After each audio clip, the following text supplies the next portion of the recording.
اور ایک بات اگر نہ کروں تو موضوع مکمل نہیں ہوتا۔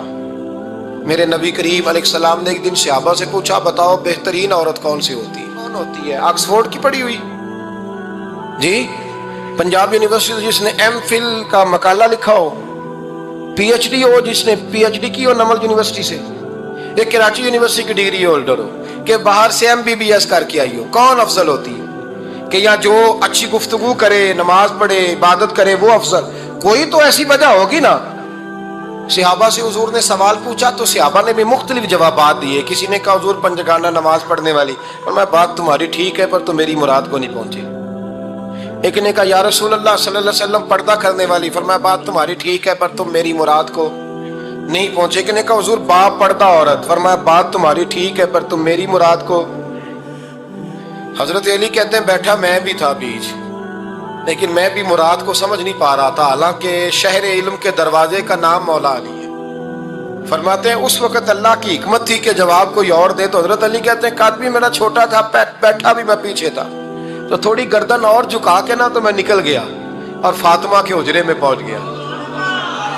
تو میں نے کہا فاطمہ حضور نے ایک سوال پوچھا ہے تو صحابہ جواب دے رہے ہیں، پر حضور کہتے ہیں تم میری مراد کو نہیں پہنچے، ذرا جلدی سے جواب نہیں دیتی؟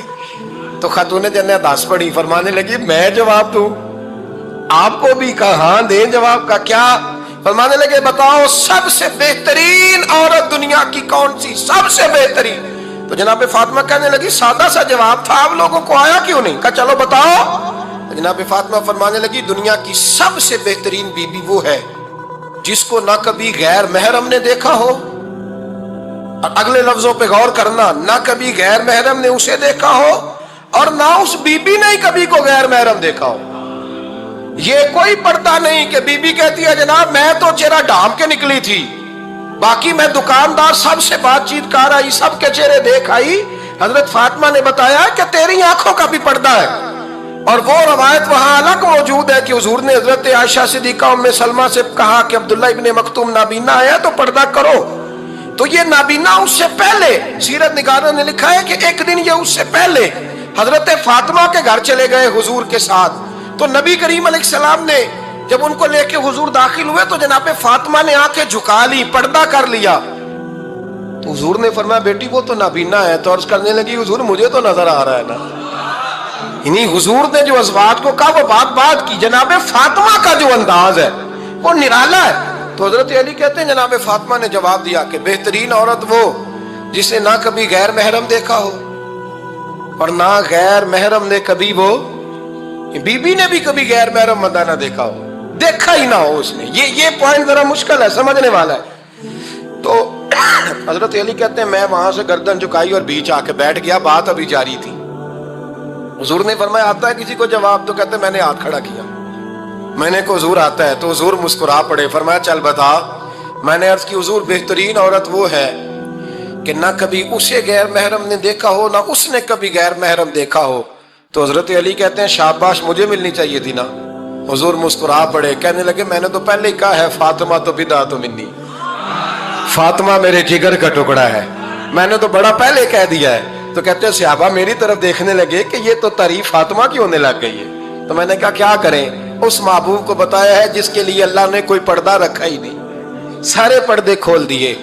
حضرت فاطمہ کے وصال کا وقت آیا، انتقال کا، تو حضرت اسماء بنت امیس کو بلایا اور بلا کے فرمانے لگی تو مجھے غسل دینا اور سوائے میرے شوہر مولا علی کے کسی اور سے مدد بھی نہ لینا۔ اور فرمانے لگی میں نے حبشہ کے بارے میں سنا ہے کہ وہاں جب بیویوں کا جنازہ اٹھتا تھا تو وہ لوگ چارپائی کے اوپر یوں کر کے اس طرح کر کے لکڑیاں لگاتے تھے، نیچے باندھ لیتے تھے اور لکڑی میں لچک ہو تو اوپر جا کے پھر اس کو باندھ دیتے تھے تو پردہ بن جاتا تھا۔ فرمایا میں نے علی کو بتا دیا ہے، تمہیں بھی بتا رہی ہوں، جنازہ میرا رات کو اٹھانا اور لکڑیاں لگا کے نا تو اوپر پردہ کر لینا، میرے وجود پر پڑی ہوئی چادر پر بھی کسی کی نظر نہیں پڑنی چاہیے۔ رات کو جنازہ اٹھانا اور رات کو مجھے دفن کر دینا۔ مدینہ منورہ میں حضور کے وصال ظاہری کے 6 ماہ بعد جناب فاطمہ الزہرا کا جنازہ اٹھا، تو مسجد نبوی شریف سے ایک شخص اپنی داڑھی آنسوؤں سے بھگوتا ہوا نکلا، تو حضرت ابوبکر صدیق نے کھڑا کر کے پوچھا